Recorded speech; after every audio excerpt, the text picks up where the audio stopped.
when it comes to licensing anything, whether that be driving a car, cutting hair, practicing real estate, um, anything that the state gets into licensing, they generally demand some kind of demonstration of understanding, proficiency, or of that endeavor.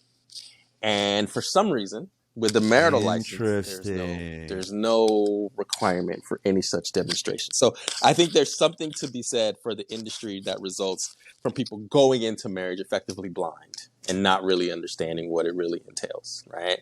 And coming in, and part of that again maybe is arguably by design from the beginning, with this notion about it's happily ever after, as opposed to you get married and that's when the real work starts. But hey everybody, welcome to Raised and Bred. Today we've got Ben, L, and Mr. Philberto. Let's get into it. Phil, why aren't people getting married? Oh, wow. Let's go right into it. Oh, wow. Let's start great cooking. great reason to start. Great way to start. The magic has died, people. I'm sorry to tell you. The fantasy is no more. Seriously, I think I've said it else, in on our old stomping grounds of Clubhouse. Clubhouse is, marriage is, it's a traditional institution. And as such, I think it's for traditional people. And there are no more traditional people. We're all some range, some we're on the spectrum of modern, and people want to get married, but the expectations for who they marry are always somebody that's really just more traditional than we actually are. And I think it's especially bad for women, but I think that's probably the big driver of why. Well, real quick, and I don't mean to interrupt you, but what do you mean by traditional? What does that mean to you? What does that mean to most people? And why is that the sort of salient variable? So traditional is it's gonna accompany a lot of those old antiquated gender norms, right? Protect, provide, nurture, childbearing, nesting, all those things, right?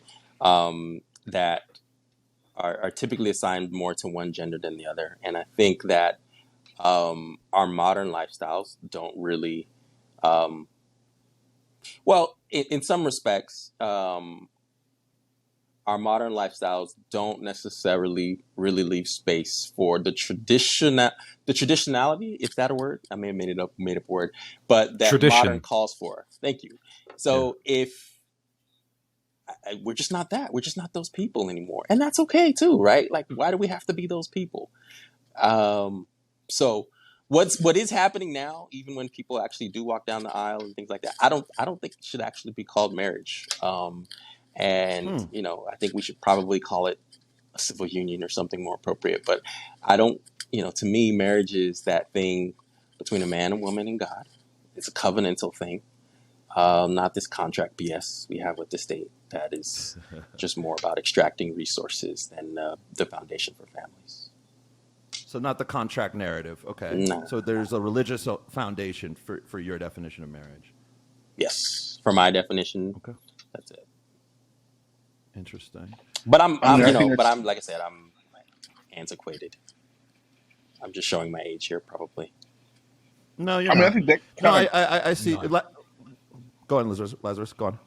No, I think it's kind of a perfect segue. We talked about where it's more transactional. It's like the dude. I'm probably gonna butcher his name, but I think he's a soccer dude. Recently, he got divorced. His wife wanted half his stuff, but then he put most of Hakimi. Yes. Shout out to Hakimi. His mom. It may still be Ramadan, Lazarus, but we eating, fam. What's funny is now that they're divorcing, he's now getting half her stuff. I think she's worth $2 million. Wait, hang on. Explain this Hakimi situation. Yes, wait. please. Explain this Hakimi situation. What happened? So my understanding. And if not, I can do it. I think this gentleman's a soccer player, isn't he? Right? Does he play soccer? Yeah, yes. He plays for. He plays for Paris Saint-Germain.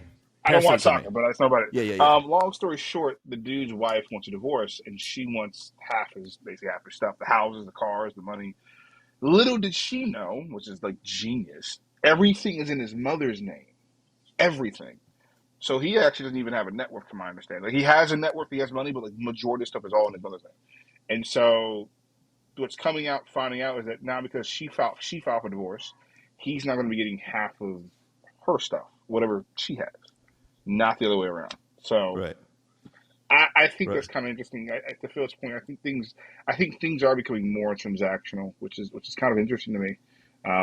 There's a woman that I was one day, I think it was on TikTok or Instagram, I don't remember where it was, but she was saying nowadays a lot of women are getting married for 5 years, especially if a man of who's going to make it or whatever the case may be, and then after those 5 years within those 5 years having kids, and then divorcing, and then getting half of the man's stuff. So I don't know. I find it to be interesting. Jesus. What's your take on all this, Ben?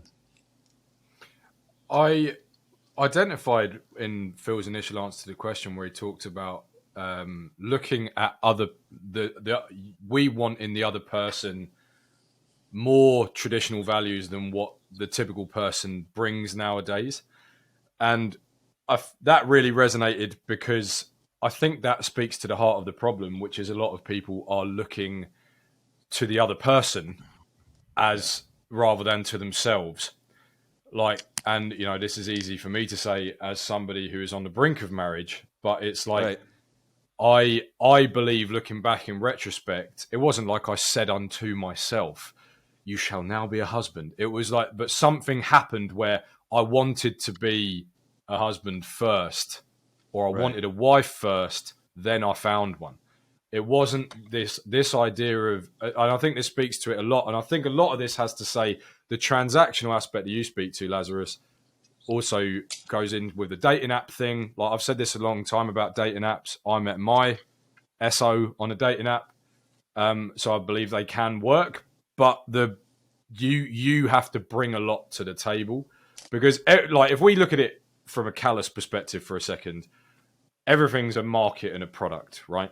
Like when you look at it fickle. So in this instance, what I think we've got wrong is what we're framing as the product. I think we're framing the product as the other person when the product is actually the relationship. You're both buying, quote unquote, the same product. Because when you frame the other person as the product, if there's any fault in the relationship, because you imbue the other person as synonymous with the relationship, you then go, I've just got a faulty one. I'll get rid of them and go get another one. I'll swipe, match. I'll just get another one because that product I had was faulty. When no, it's the bit in between you, the relationship, this weird thing that doesn't exist in the material world but exists between us. I feel like that's a huge part of it. Because I think you're right, Phil. I think there is absolutely something to be said for the next person not being as traditional as we can imbue them to be in our imagination. But it's also we're not bringing to the table as a collection of individuals what we desire in other people. So I have a question. Go on, Les. So I'm curious because you're talking about products and how how we're viewing each other, especially on dating apps. Do you think? Because it's interesting that you found your particular person that you used and you actually had success with it. Do you think from men and women? Do you think that I feel like women look at men more as products and men look at women as products, like on a dating app at least. Like if you ask who's really actually trying, I feel like I personally feel like men are actually trying compared to the women on dating apps who are actually trying. I think there's like a study on it, if I remember correctly, that was done by Bumble a while back. It's one of those old studies that we all knew, Basil, Phil, where like men swipe, 80% of the time. You mean me? Was it you? Go on. Jordan. Okay. Anyway, you see it? Go Anyways, on. but there's a study that was done and that was found years, whatever, done where men swipe 80% more than women do, and women only swipe 20%, which you can make a correlation. Okay, they only found like 20% of men attractive. Oh, you're talking about the 80-20. Yeah, the OkCupid. Yeah, the OkCupid. Women swipe on 20. Actually, it's less now. I think there's another study done recently. But I think so. We're not talking. Sorry, no, I was going to say it's less than that actually. Now it's 5% of men are actually swiped on in dating apps. Yeah. Oh wow, I didn't know that. That's when the math comes down. Yeah, But to Laz's point about the who's kind of trying harder, I think the trouble is it's easier to spot with women, I guess, because historically they have sought for a man who can provide, and let's be real, that sort of hasn't really changed. Like we see it a lot with the podcasts du jour, like all the big group ones, like Fresh and Fit and all the rest of it, where they get the girls around and they always say, "Oh, well, you're very successful in your own career. You're probably on six figures, but yet you still want a man who's more successful," and that's all true and that's all fine, but the guy on the whatever podcast, what's his name? Brian something. I forget. No. Brian. It's Anyway, Brian. Something. great show. Yeah. And he said he made a point which went really viral, if that's even a proper phrase. But anyway, it circulated very, very quickly, where he said, if I'm gonna save Tyler some censoring, if sex is all you're offering, then sex is all I will want as a man. Which is all good, but then one thing that I think that men could do is think, well, what am I offering? If all I'm offering is money and measurable, tangible stuff, then that's all women are going to seek me out for as well. Like it's the same playbook. So it's like, and this is what I mean about looking to yourself. I know it can almost sound quite pious, but I do mean it. Is like, that is a huge thing for me when it comes to relationships. Like dating apps and things like that are what you make of them. They are very fickle, and it's a laborious task because particularly because men typically pursue as well. So if you want to meet these people, you're the one who has to initiate. You're the one who has to go out and meet them. You can try living in the fantasy land of Bumble, where a woman's going to message you first, but she won't. And then you're going to give her the extension period of 24 hours, and then she's going to get the signal that you're interested, and then use that as her cue to message you, which in my mind is still the man initiating. And then you're going to meet them, and then you still have to decide. And so, and if you're going to pursue something, but it's like, I don't know. I think both sexes are trying to put the onus on the other side, which doesn't seem to be particularly productive in what we're seeing. What do you think, Phil? So that is absolutely true, that both sides are pointing the finger, and that's problematic, right?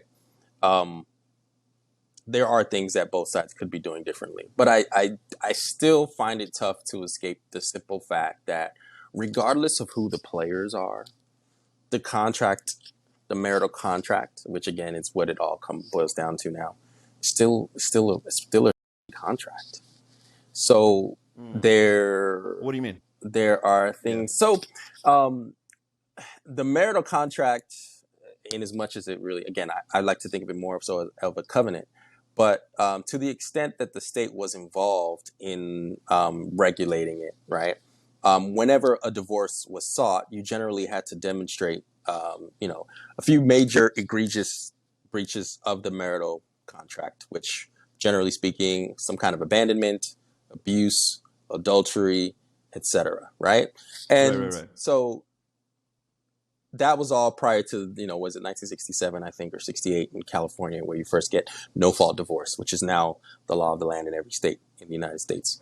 But the point being, you come together with an understanding. You are husband and wife. You're going to live together. That entails certain responsibilities. It's all kind of implicit. But yeah, unless you egregiously breach the contract through one of those ways, a divorce wasn't something you were expected to pursue. Now, though, the contract is like, well, no fault. I'm just not feeling it. I don't like your face anymore. And because I don't like your face anymore, I want out, which is fine. And generally speaking, again, when you're talking about a contract, it's only if there's a breach of contract or failure to perform where you're getting into this discussion of financial damages. Now, there is no fault required, and there's an expectation of a payout, right? A payday. Oh yeah. Without. Yeah. So it's like it's an unconscionable contract. And so if you were a business attorney, right, or if you were a contract law, like, would you advise a client to sign a contract where the person effectively gets rewarded for not performing? What do you think of this Kevin Samuels sort of narrative? Because Kevin Samuels used to push this a lot, and I'm not sure if I even agreed with it, honestly. But Kevin Samuels used to say that, well, the men, higher class men, don't talk about divorce, and I was like, do they not? Because I know people like Ben and I were talking about someone who is worth quite a lot, whom we're a big fan of, a friend of the show.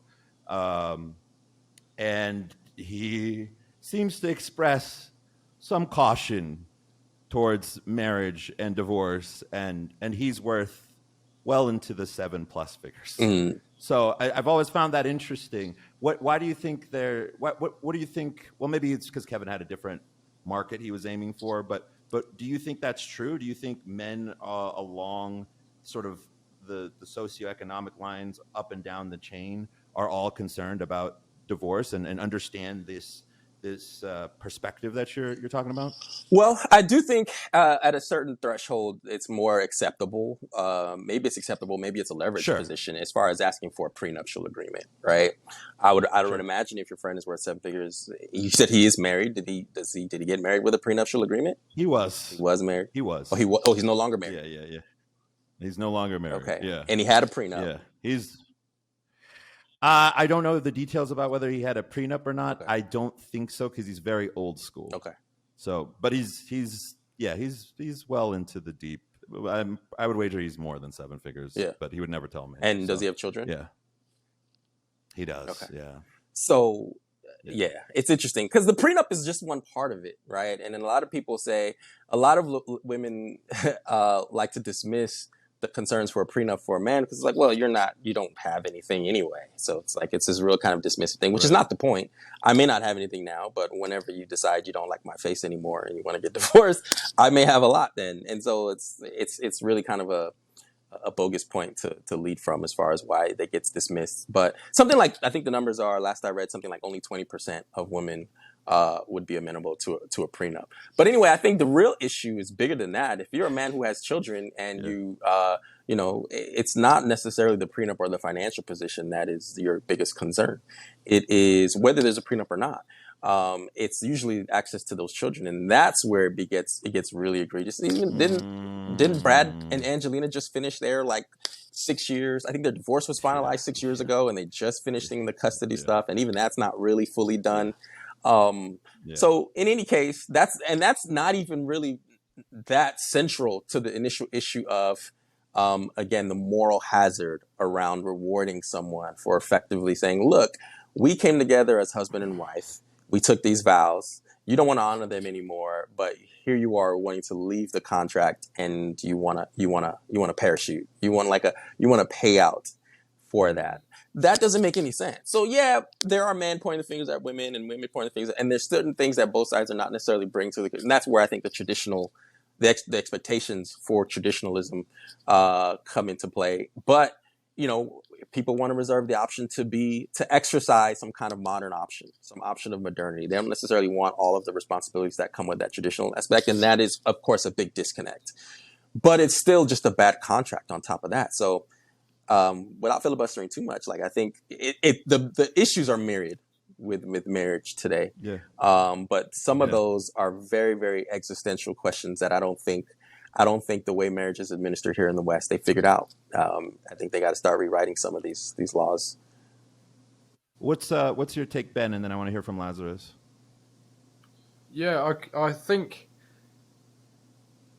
I definitely agree with you, Phil, and I think you're absolutely right about the kind of issues are numerous, but I do think it can be distilled down to one sort of fundamental, which is, and you've alluded to it, which is, I don't think people really know why they get married. I don't think people really know what it's for. I've even had the conversation with my significant other where I've said, for me, it's to set the foundation for a family. It's because it gives children that structure.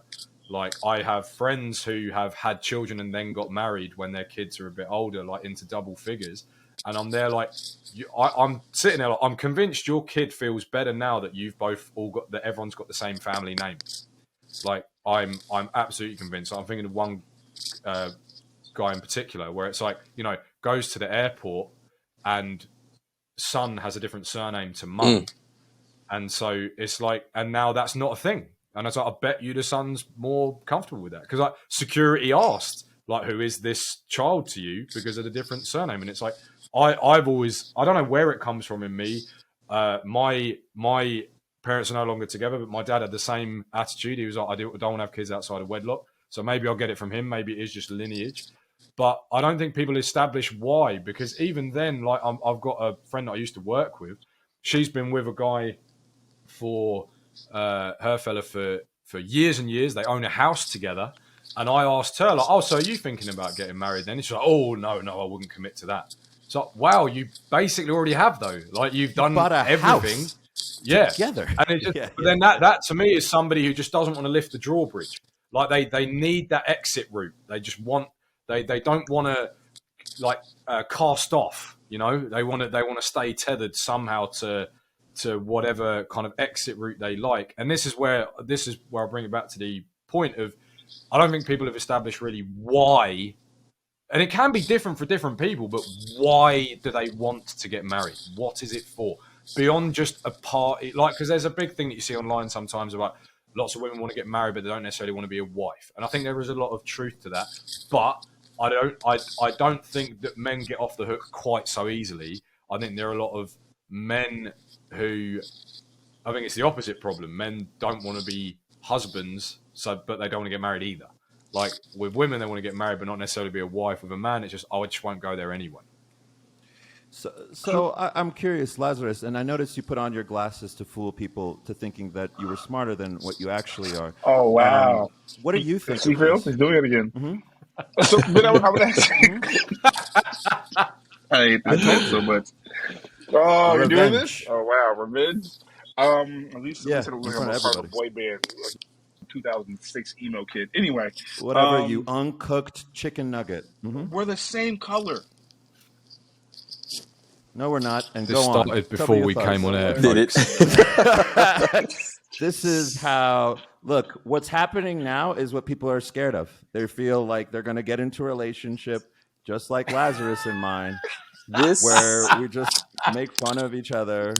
Right, but this is called love. This is if real you don't romance understand it, in all of its toxic masculinity. Right, yeah, right. Absolutely. So go on, you. Man, I have a clear. Go on. You just go. So, did you say that men don't? Yeah. You said men don't want. You said men don't want to get married, Ben. Well, no. What I'm saying is, in the arena of the subset of the sexes that don't want to get married, because I still think a lot of people still want commitment, but like no, in the subset of people who are scared of marriage or don't want to get married, with the women there's the trope of they want to get married but they don't want to be a wife. With the men, I don't think it's they want to get married but they don't want to be a husband. I just think it's they don't want to get married or be a husband. Like, or maybe it's the opposite. Maybe with men, it's they like the idea of being a husband, but they don't want to get married because, as Phil's already pointed out, the contract isn't exactly appealing. Yeah. So I honestly think it's the go on. Sorry, I interrupted you. Yeah. So I would agree. So I would argue that maybe in the last 5 years, maybe I'm gonna say 10 years. 10 years. Within the last 10 years, I would say maybe within the last 10 years. No, 5. I was right. 5 or 8. Men are not wanting to get married. Given to Phil's point, given the contracts, and they see the disadvantages now, right?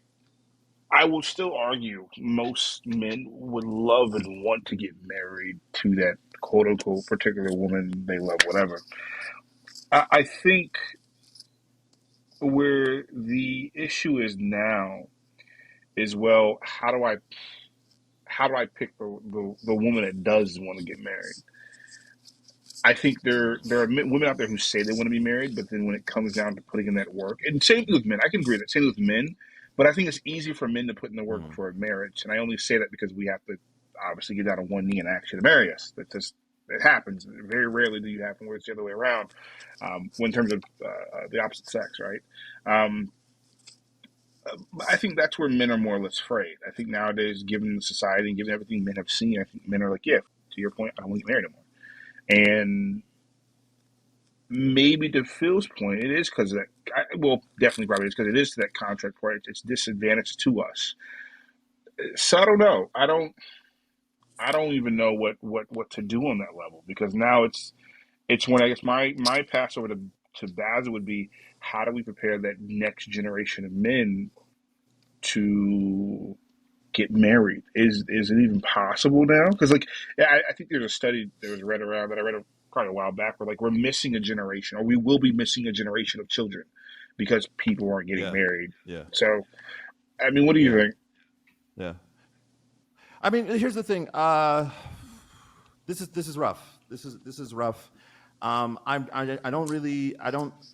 honestly, I know this is terrible, and because I know people have pointed out that both sides are kind of pointing fingers at each other. I think one side is more justified, at least in the United States, than the other. I kind of side with men, right? Like if we talk about my home country, right, women have legitimate complaints and grievances, right? So I kind of tend to lean more on their side if they're from the East. But if they're women in the United States, it's a little harder for me to be sympathetic, especially after like growing up here, right, and seeing up close what sort of benefits there are. And by the way, these are benefits that are like, they didn't just drop from the sky, right? Like I like people forget that there's kind of a historical basis. Like all that's happening now is what happened to black dudes like 20 or 30 years ago is now being sort of it's on a macro level now.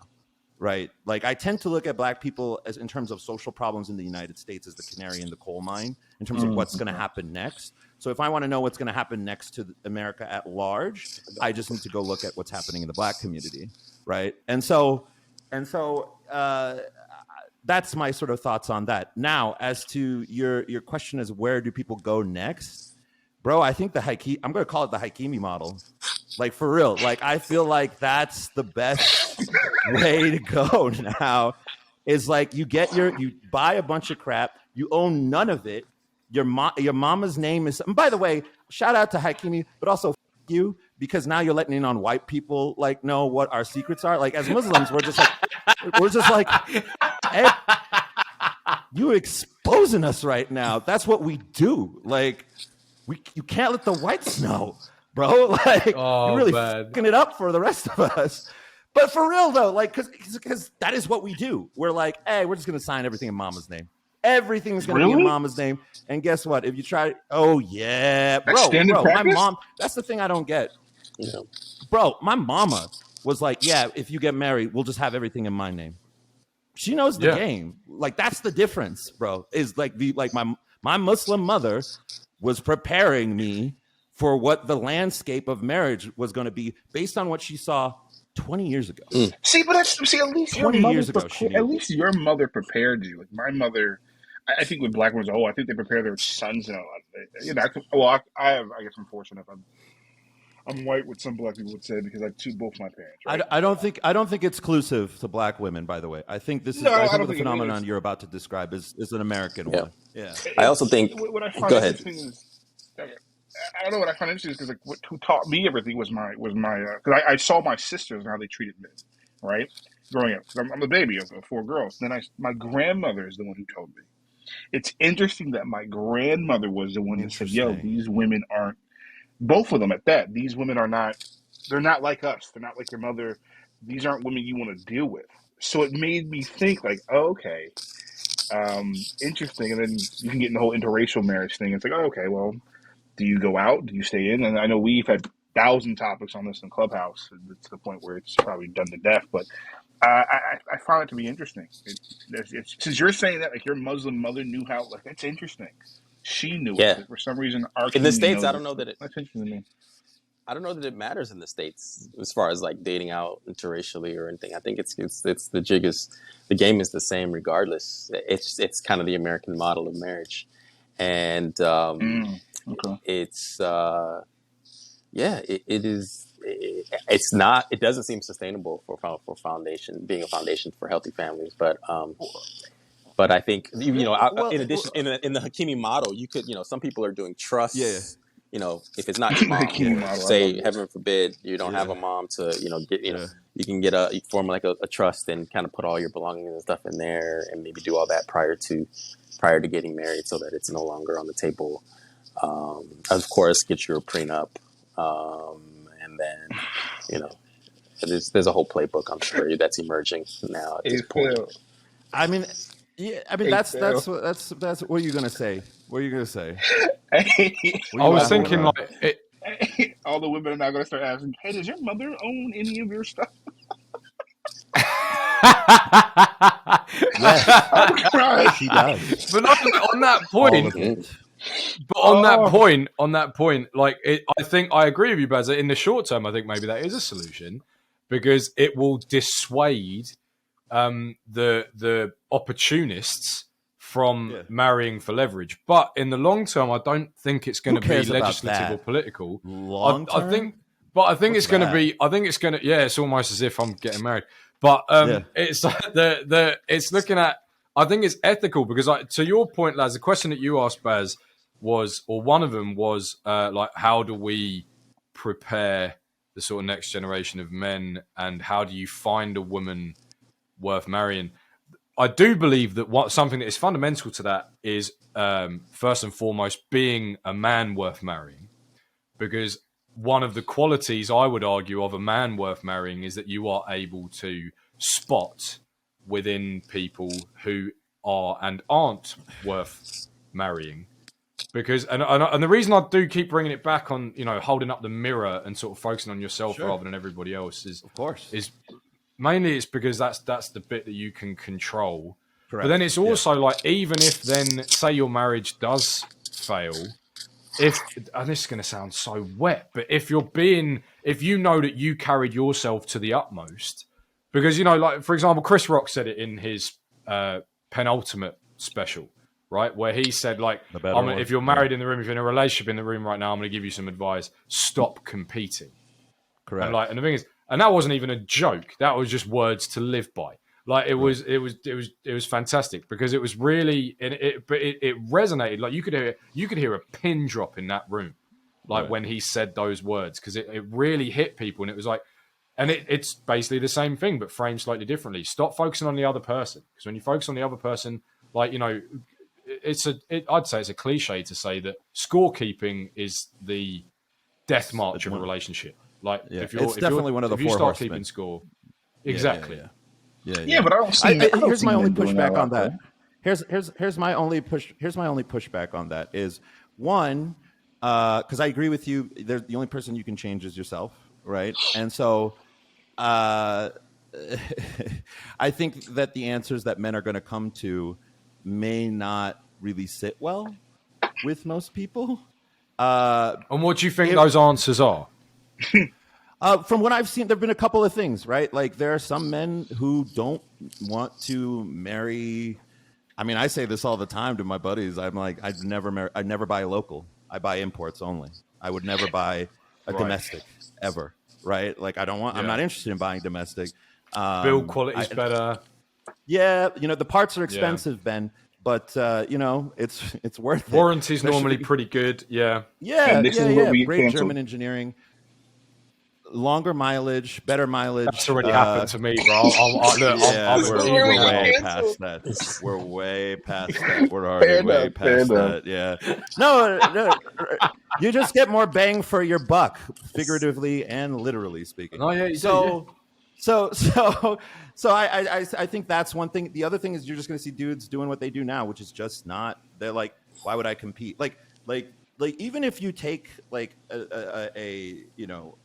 if you look at the RR, or if what did someone wanted to do a SWOT analysis the other day on marriage, right? Yeah, Derek wanted to do a SWOT analysis. Yeah, Jesus Christ, Derek. Yeah, so if you wanted to do a SWOT on that, I think there's a lot. Even if you're like a Wall Street dude in New York City, and you're like, I saw a Wall Street dude, one of my Wall Street buddies today, tweet this. He was like, the effort that it takes in securing a relationship is about equivalent to me like doing well at my Wall Street job as an analyst, right? And it's just not sustainable. That's a lot, right? Man. Trying to be a Wall Street analyst you would burn out. The same amount of effort into sustaining a relationship.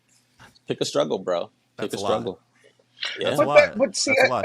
And so one quick last point is that, so you're going to see guys kind of going that way. And then the other thing I would say is, I would ask is, who teaches men how to recognize a good partner, and are there discussions in the culture surrounding what makes a good woman, for example, Yeah. I think there. to So the I think degree that there there isn't a is. discussion for what's a quality men might be. So go on. Right. I think I think amongst men and the right men. 'Cause I know the gauntlet, we like all of us, we have all of an Instagram. Something. I know we all talk about this consistently. Like we discuss. Okay, is this, I'm going through this situation with someone so and so. What do you guys think, or whatever the case may be? I know we all amongst men. I think we do it, but in terms of the mass, I don't think. Phil may hate me for this, but I don't think men can honestly, unless she's an older generation like your grandmother and maybe your mother. I don't think you can depend on a female to give you that honestly good answer to how to, what's the word, to have good discernment between what's a good woman and not a good woman. I don't think we can, because I've through the years they're all different. Like one woman can act one way and the other one can act, they're all No, different I'd to a agree point with to that. where it's Yeah. like it's hard. I think it's genuinely hard. So I mean, Ben, Ben. So you said earlier, I will agree with, like, yeah, I think it is a man's job to be able to decipher between just a good person in general, but also a good mate as well. But I think even then, for men, it's hard because we. I think a lot of women have their own Trojan horses in a relationship, and you don't know what they are. You don't know what her Trojan horse What do you mean is. by that? What do you mean by So that? What do you mean by that? Baggage, trauma, etc. that Just too, but also dysfunction. some women, when they after they get, to Phil's point, I agree. But even after someone, when they get pregnant, some women literally go crazy. Like something switches. Now things happen, right? Like now it's okay. Now she's defending for not You're just you're herself you're, but you're also the talking about child. PTSD, which is different, right? So that might be Yeah. not a great example, but what might be another better example? What was right now is the best one I have. Okay. I can offer There you was one. one. I can Okay. offer you one. What was you got? Her friends might sabotage your relationship. You don't Is that know. a That could Trojan be the horse though? Trojan horse. Yeah. Yes, that is that Well, is it the could be, but definition well, of I a mean, Trojan but then horse. some of it is this kind of element of risk that you are going to take anyway. Like Right, this is right. the other trouble is like this. The trouble is it comes back to that whole, like, and I've mentioned him before, and I got in trouble for saying that I've said favourable things about He's Andrew about to Tate, say it. He's about to drop the bomb. Yeah. but one of His name. the things that he has said that I love is the idea of treating it like a chessboard and establishing what is your best possible move and knowing the rules of the game and being able to operate within the rules of the game, because the rules of the game aren't going to change. You're not going to be able to look into a crystal ball and find out who somebody's going to be. I do, because one of the things that I find interesting about, like, speaking personally about the idea of getting married and hopefully having children is people telling me, my elders telling me, give it more time. So, okay, what are you anticipating time to give me? Like, so for example, with kids, they will tell me, wait to have kids because kids are very tiring and very draining on your energy. It's like, okay, does that get better as I get older?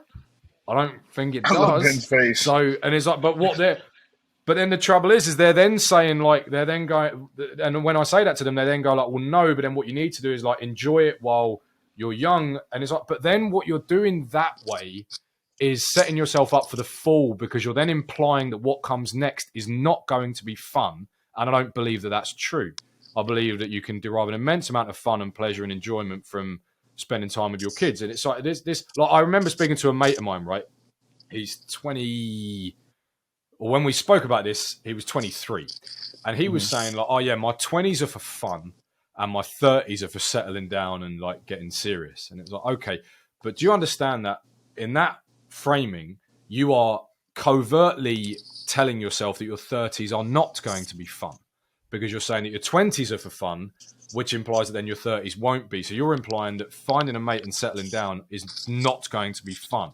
And also, further to that, and then I'll kick the ball back out, is the idea that you really think life's going to be that clean cut. You really think that you're going to be able to just neatly compartmentalize it into these nice little decade brackets? Like, oh, my 20s. And then what, you wake up on the morning of your 30th birthday and go, I need to find me a wife. Like, it's not how the game goes.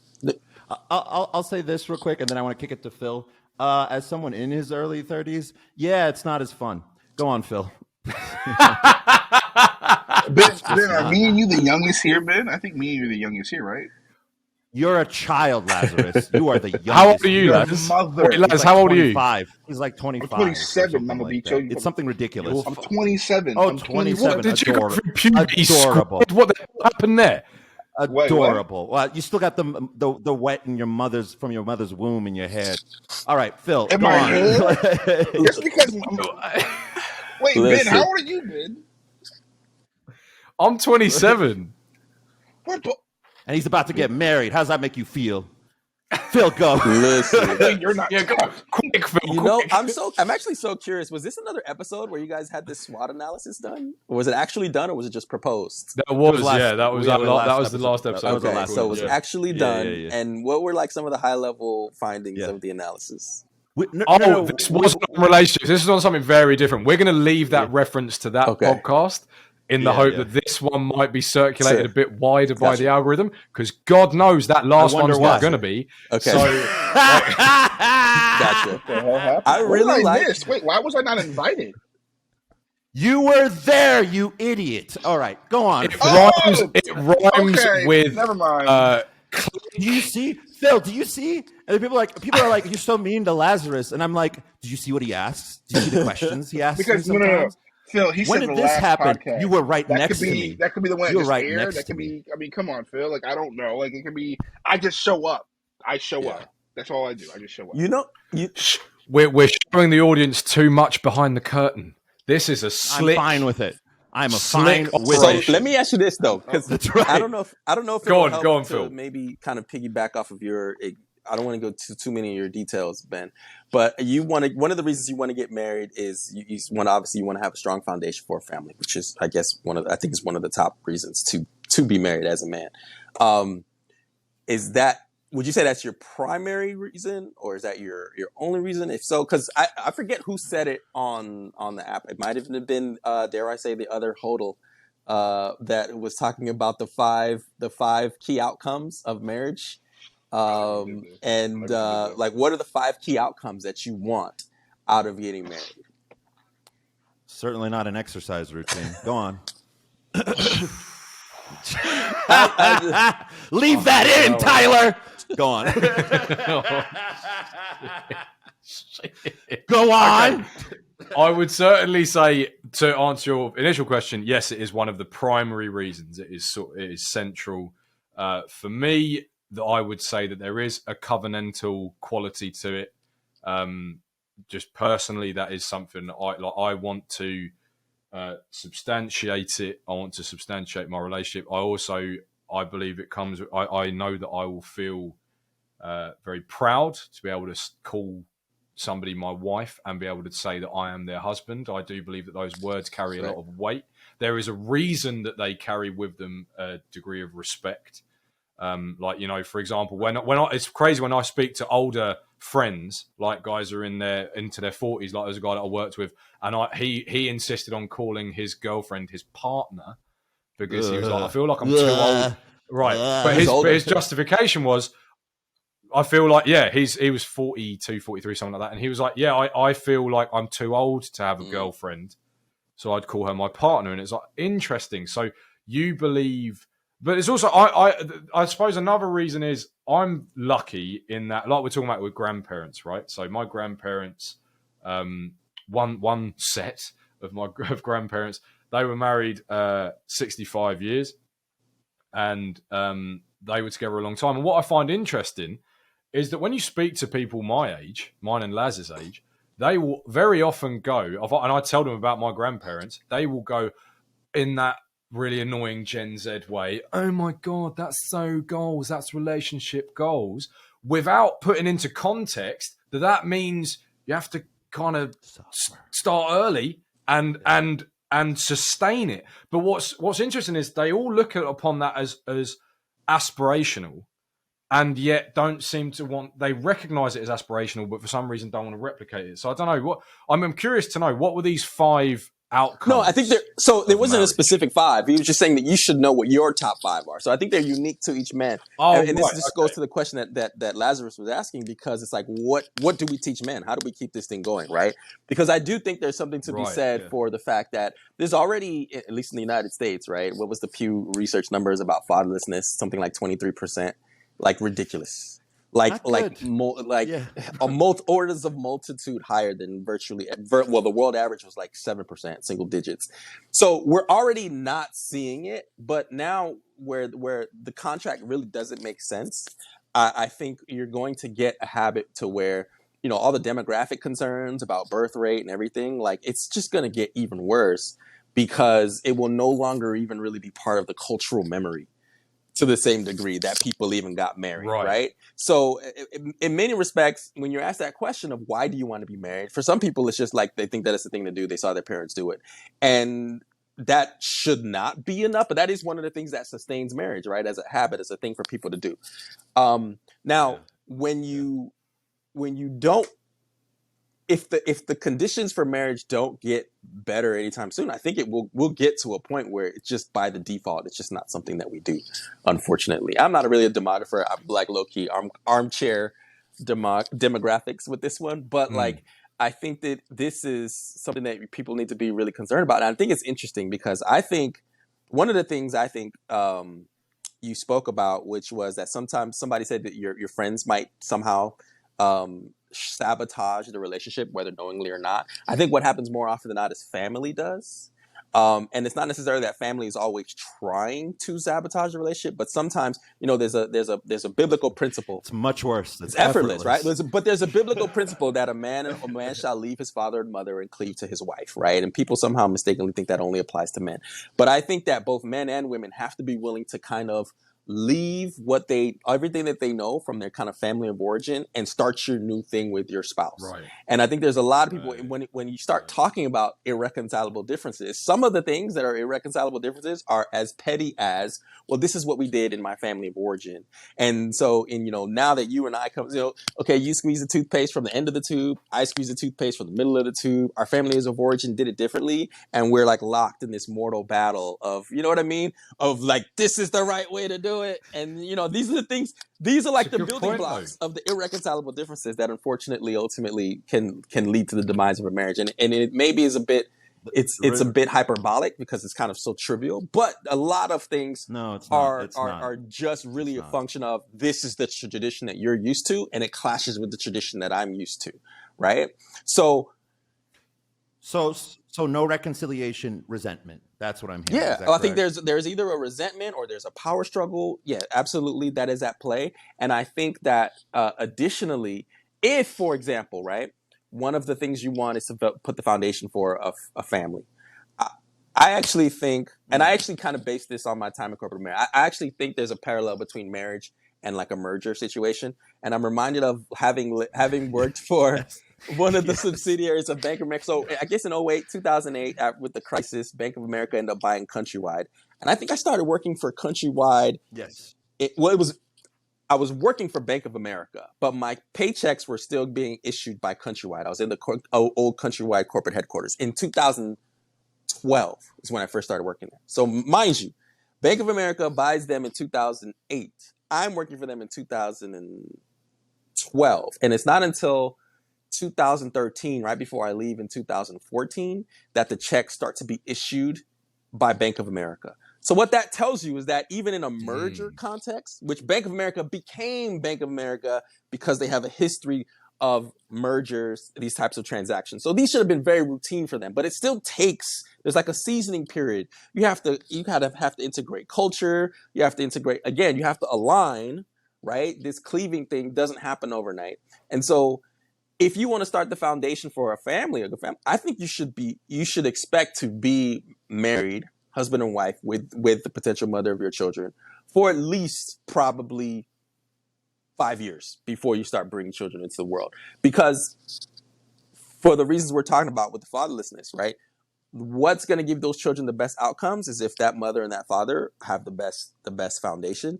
And because of all the emotions, hormones, etc., that come with having the child, like that thing gets so kind of, it just gets thrown into such a tailspin that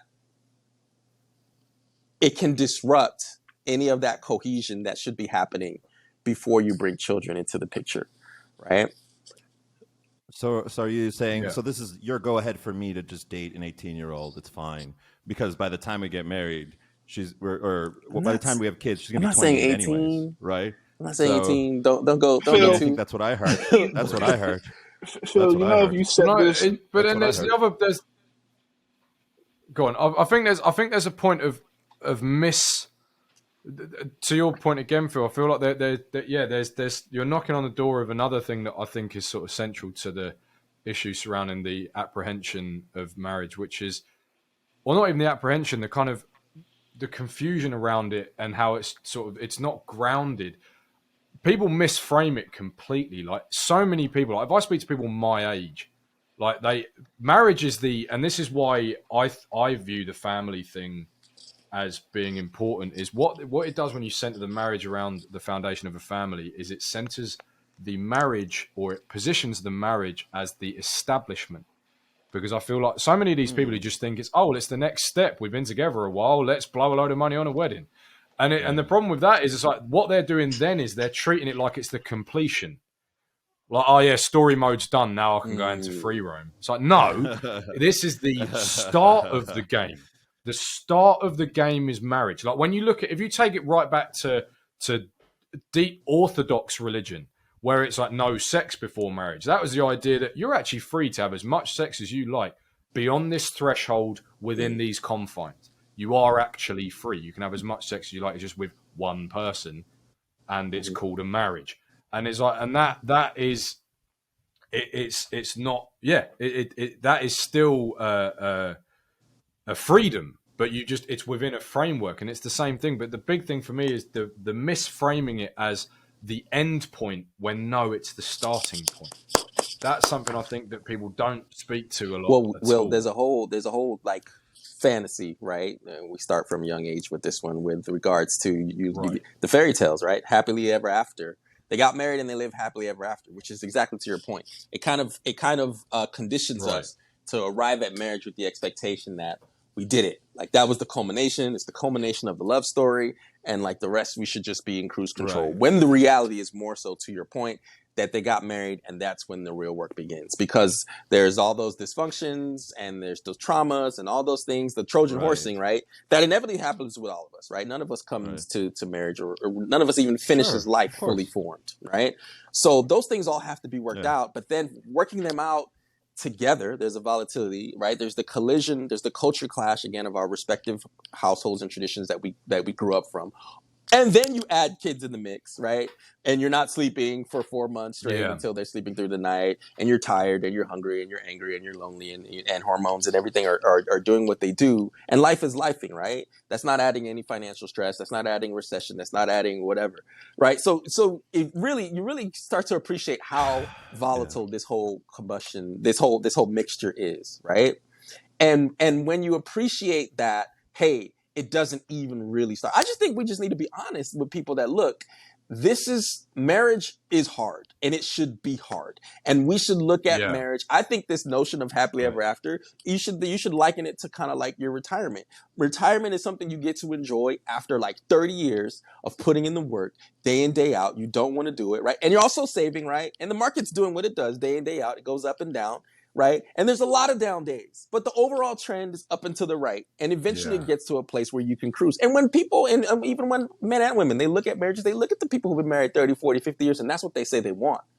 But they don't necessarily have the appetite for the fact that, look, to get to retire, right, you got to go through the day-to-day and the up and down. You have to have a tolerance for that, because that's the only way you make it to 30 years, where you look back and you see, damn, it really worked out, right? So if you don't have the tolerance for that, then of course people are looking for the exits. They see they have one down day in the market, and then it's like, oh no, and Warren Buffett tells us exactly what that is. You get emotional, you lose money. Everybody comes out a loser if you're too emotional and you swoon with the market and you tap out. Like,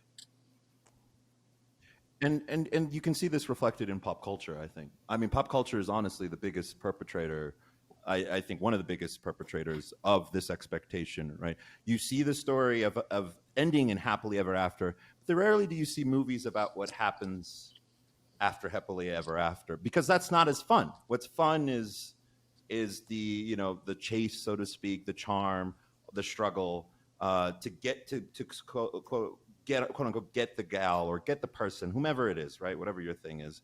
But to actually do a movie about what it's like to struggle, and like that's not going to sell. It's That's not. not going to move tickets. Well, there's a lot of That's not gonna boredom move in it tickets too. the same There's a way, lot of right? basically watching the grass grow. Oh I mean, yeah. My mentor is he's an Oxbridge guy, and he gave me some of the best advice ever on relationships. And this was like a struggle back when I was still in university, Ben. And I remember, you're welcome. And I remember asking him, like, hey, is it really important if, like, because he's literally one of the smartest individuals I've ever met, and ranking wise, probably the third best in his field in the world, if not second. Like, this is out of hundreds of scholars, right? So I asked him, like, is it really that important for your partner to be like as intelligent as you are? And he said, no. And he said that it was actually the thing that he valued least and was least salient to him. He was like, you guys should just be able to talk about pants. That's how boring your conversations are going to be sometimes. Yeah. You should just be able to talk about pants and laundry, and she should not care about what you're talking about, and you should not care about what you're talking about, and everyone should be okay with that. That's how boring it's going to be sometimes, and that's okay. That's actually good. That's a good well, the thing about it too is sometimes this is part of, I feel. But I think, Oh, you jumping in, Laz? Go ahead. Let me give you space. no, because I mean, I think men expect that though. Like I think men know it's going to be boring at times. Like I think, and maybe this is me being jaded Well, because of social media, but I think a lot of women want things to be you exciting. jaded? When I say jaded, because you get tired of hearing the same thing, at least amongst women. Like I feel like women don't want things to be boring. I don't think many women understand like it is going to be boring. Yeah. Like I don't know, like I'm pretty sure Ben, Phil, Baz, like we've all had long relationships, probably spanning more than over a year, maybe 2 years.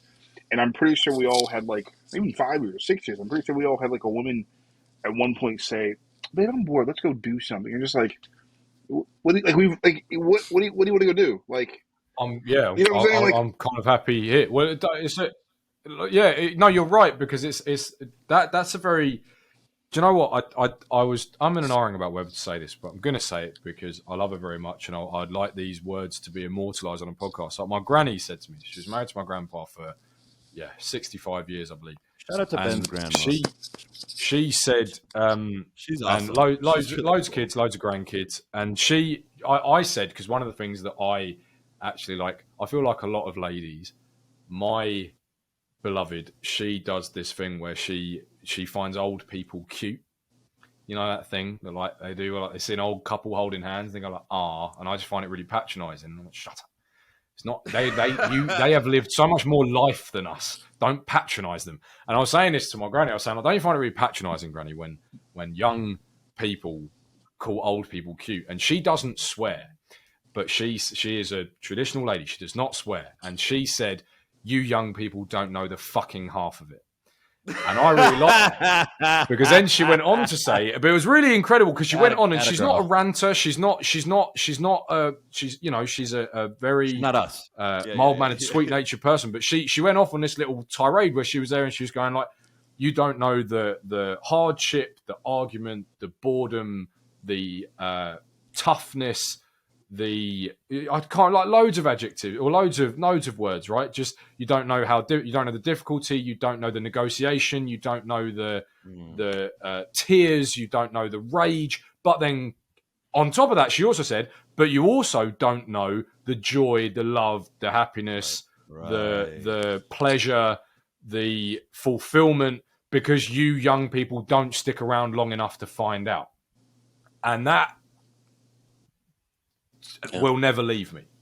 Like when it was the whole thing of like, because it's probably not the way I'd phrase it about the stick around long enough to find out, because that implies maybe just sort of staying around for the sake of staying around. It's more like, no, but I know that's not what she meant. What she meant was take it seriously, get invested, take it seriously, jump in, both feet, why not? And find out for yourself what's going to happen rather than trying to keep 1 foot in, 1 foot out. Let me bring a question to the floor. Do you think which gender has a better grip on what the other wants? And I asked this for a particular reason. I was actually talking to Phil about this before we jumped on. I've been watching this Shakira thing real closely. If you know anything about me, these guys know me pretty well. If you do know me pretty well, you know I don't care about celebrities at all. I don't know any of their names. Half of the time, my gal. That's not what I heard.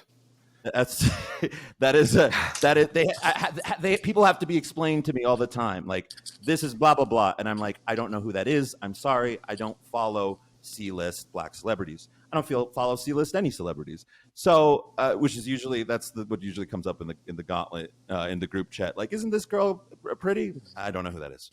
But I've been following this Shakira thing, and it's been bananas.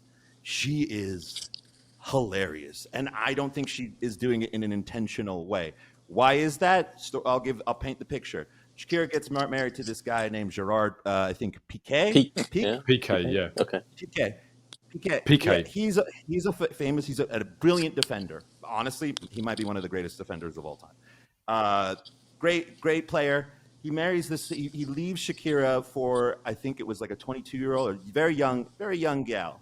And Shakira releases all sorts of bonkers statements that you would think a woman of her level would never say or think out loud to someone with a camera and a mic and a recording device.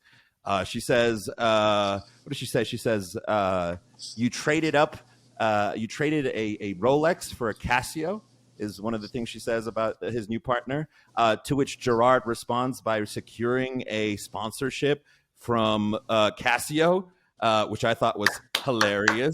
Yeah, no, City Boys up for football. We need to watch more football, is what I'm learning from this episode. Like, we just need to watch footballers because they know how to play the game. And then she says something that I thought was really interesting. She says, "I'm worth two 22-year-olds." So here's the thing.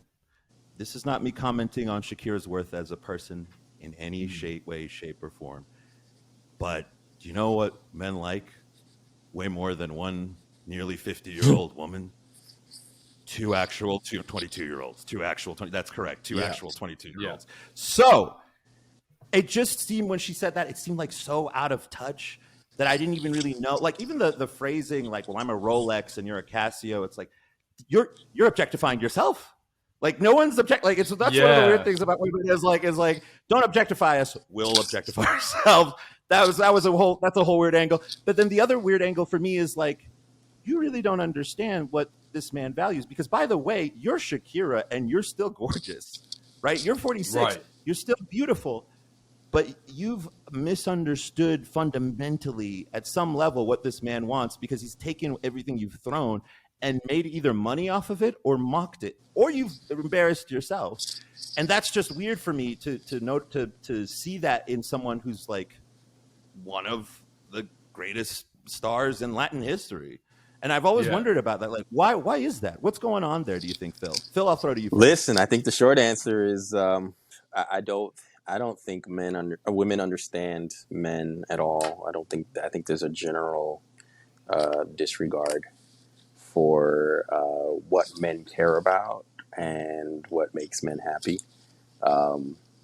And yeah, I think it manifests in a general kind of solipsism that women seem to demonstrate with not just in regards to their own specific relationships, but also just with regards to almost any discussion about men at large. So, they have familiar talking points, but a lot of them are based on narratives that aren't necessarily really rooted much in fact. So I think as men, I think we all kind of understand that, as men, we talked about the drudgery and the tedium that Ben's grandma was alluding to, that people don't really understand, and the need to just stick it out. Men understand that we have to work, we have to deal with drudgery and tedium because our value is built, right? Our value is not innate like it is for most women. And so the need to put that into a marriage, I think the fact that women leave marriages at such higher rates than men is demonstration, is proof positive of the fact that men understand and are willing to put in the work. Then there's that still that shoddy contract we were alluding to earlier. That men are prepared, I think have a higher tolerance for that. So I don't know. I'm kind of drifting a bit from your initial question, which is who understands who the best. I think men do because they have to do the work, but they also have to try to understand all the ways that what actually appeal to women. And we get a lot of different data and stories and input about it.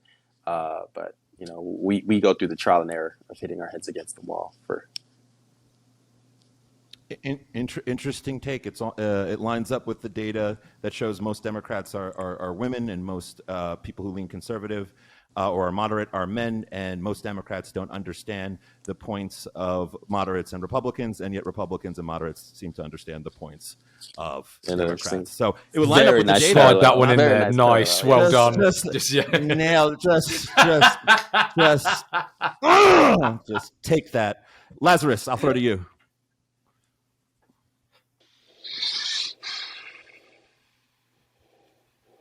I have nothing. We can come back to you. Well, repeat. Okay, so that's what's fine. question? Actually, God, honestly, Jesus, that's amazing. No. Let's stick with that. Go back. Go back. Okay. So you forget. So I said, who seems to understand the sex better? The other sex better. I gave the Shakira example. Which do you think men tend to understand women better, or do you think women tend to understand men better in terms of what they want in a relationship or what the other desires? So, right, because there's a difference between arousal and attraction, et cetera, right? This is going to be kind of controversial. I do think men understand women better, but I'm slowly leaning towards, I think women understand men better, but they're just being needlessly defiant, meaning they just don't care what men want. They just want to. They want. Needless defiance, says Lazarus. Yeah. But no, but because I was talking to some friends of mine the other day, and it's like I think women truly do know how. They know what men want. They know how to keep a man. They do know how to. I think women are very smart. I know they do, but I think what they're doing instead now is like, no, I want. Yeah, that's all it is. And men, we have no choice but to do it. At the end of the day, that's just really what it is. We have no choice but to do it. I think, and I say by no choice, I mean as in if we want this particular woman, right, we have to do it, right. And then maybe if she loves you the way she says she does, there's a compromise there. So that's just how I think about it that way. To be honest with you, Ben, who's getting married on Thursday? Wait, this Thursday? Yes. Yeah. And we weren't invited, right? We weren't even invited. Congratulations. We weren't invited. Can I ask a favor, like genuinely, because I know this will not be released this week. Yeah, no. Okay. Yeah. Okay. Cool. Okay. Yeah. But was that what you were going to ask? Pretty much. Like, you look, man. You don't know how people are going to figure this stuff out. They figured out where Shia LaBeouf's "They Will Not Divide Us" flag was using. Like, do you know that?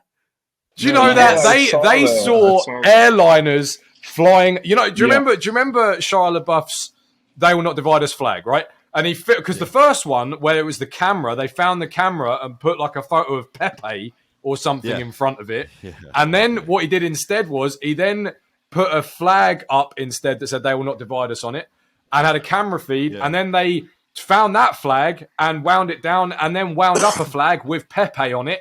So then what he did was move to another location, another flagpole, pitch the camera up so that then they couldn't use the scenery. Then what they did on Reddit was they found out which two contrails crossed over which bit of America at that time to work out the location by flight paths, and then did the same thing again and lowered the flag and put up a flag of Pepe. So forgive me if I'm slightly reserved about revealing any information about what's going on in my life.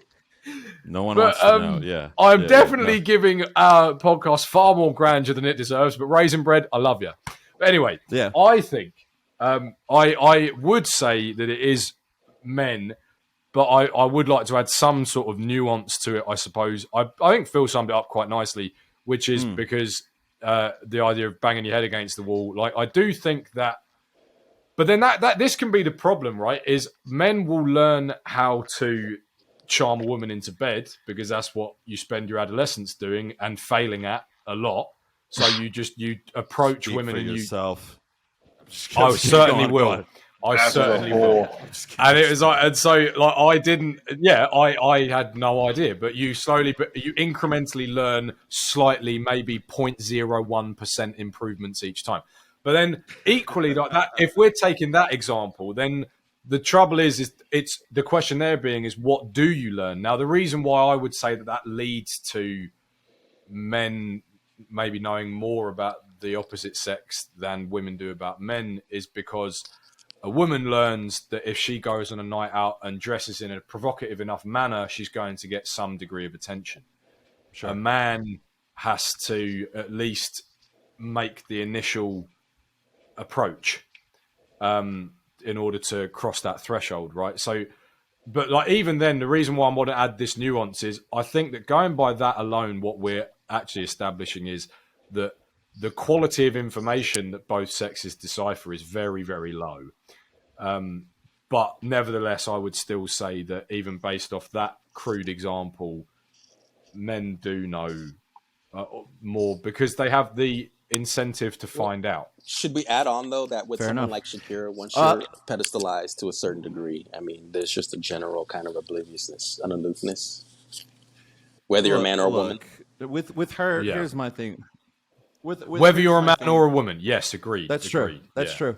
But he knew he could get a 22-year-old as soon as he got out of that relationship, and he did. Yeah. So that there might be some awareness that like, look, the dudes that Shakira wants, and look, we're talking about literally one of the like she was the Bad Bunny of our generation. When I was a kid, she was Bad Bunny. Yeah. Like she was it. So we're talking about someone who now, like, when Bad Bunny's 46, he'll probably still be fine. Like, if he's alone, I doubt he will be, but if he is, I'm guessing he'll be fine. Shakira maybe hasn't. You're right. Like, maybe she's just been rich for so long, she just doesn't understand. Like, the billionaires, because she's only going to be messing with billionaires because she's, remember, a multi-millionaire, and this data shows women don't date down, they date across or up, right? Yeah. Those are the only guys she's going to mess with, right? The other multimillionaires, guess what? They're going to do what Gerard is doing. You just don't hear about it. But that's what they do. And I've seen it. Well, right? she's projecting, with the Rolex Casio analogy as an example, she's projecting what women want in men outward. Right. Like, you know, she's saying that like what you want is something that's gonna is I don't know. Well, we use this word so much, but resources, right? It's like what you clearly what you want is resources because that's what I want. That's why I'm saying that a Rolex is better than a Casio on a material level because it is. But it's just like because the first question that popped into my head when you were citing what Shakira said of I'm worth as much as two 22-year-olds. Like the first question that comes into my head is by what metric? Like because by life experience and probably like general knowledge and wisdom about the world, but by what the ability to bear children, the ability to pair bond and form a long-standing substantial relationship, I'm doubtful. But that's my whole point, right? She doesn't understand what men's want, and she's nearly 50. She's nearly 50, and she still doesn't get it. That's not good. That's not a good sign. To me, that's not a great sign. Phil, what's that? It's like Jennifer Aniston and what's her name? She was in not My Wife and Kids. It's an actress. She had said she regrets not spending time having a family. It was Jennifer Aniston. No, it's her. It's another one. Jennifer Aniston. No. It's a black one. The Tracy Ellis Ross. It's a black woman. Okay. Yeah, she was like she didn't spend her time building a family. Like, she wished she would have done that. And she's now what, 50? I think she's 50, right? Tracy Ellis Ross is no 50. kids, single. Yeah. But there's also another woman too. Oh, She Taraji. Are you looks talking good about for age Tracy Ellis too. Taraji Ross said Henson? that. Taraji. No, the other one. She's a Yeah. really curly hair glass. What is her name? It wasn't Tahaji. I think it was Tracy Ellis. Let me look it up real quick. I think it Because was. they're both out there as being Okay. Well, regretful that's and didn't crazy. pursue that path. Yeah. Yeah, it was Tracy Ellis Ross. I thought, I didn't I know thought, that about. I didn't know yeah, it about was that. Tracy. Yeah, Tracy I said. So didn't. you look at. She said it. No, I didn't know that. Yeah. That's too bad. That's too bad. So, anyways, my point is that it's like the reason why I point this out, and we're really casting Ben off to a great like atmosphere. Wait. I feel like before we sign off, I feel like I would want to give Ben some advice or just any potential newlyweds out there. All right. Okay. No, this is Yeah, great. go A ahead. little bit Go too ahead. earlier when I talked about getting clear on your 5 outcomes, whatever those are personally to you.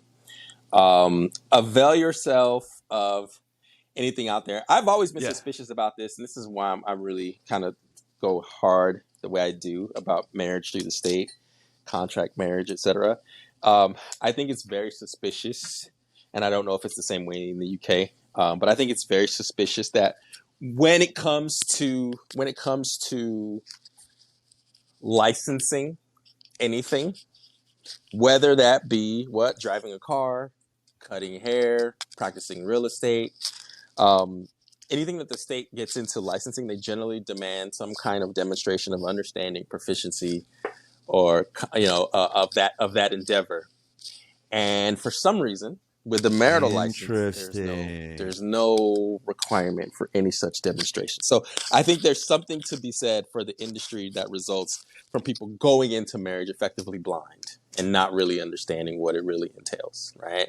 And coming in, and part of that again maybe is arguably by design from the beginning, with this notion about it's happily ever after, as opposed to you get married and that's when the real work starts. But so I say all that to say, reach out to whomever you know that's been through it, and I suspect you've already done that in many ways. You talked about your grandma and others, but from the perspective of a man and as a husband, what that entails, because that is deep.